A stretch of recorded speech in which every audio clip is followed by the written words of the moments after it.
All right, welcome to your 2-minute tidbit for this week. I want to talk about peer learning.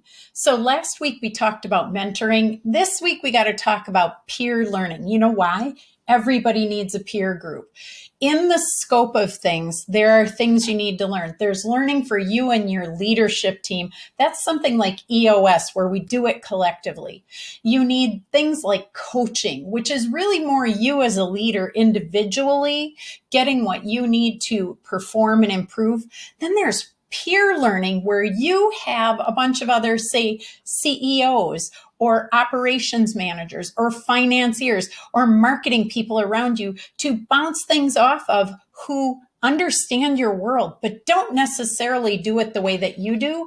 And they can challenge your thinking, offer insights and ideas. You can leverage group knowledge, and they get it so much faster because you don't have to explain where you're at.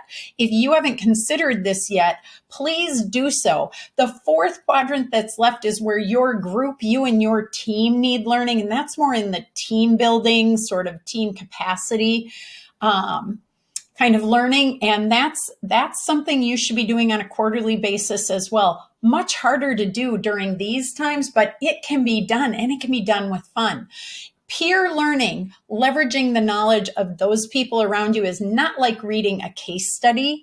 And as you know, I am passionately committed to WPO, the Women Presidents Organization.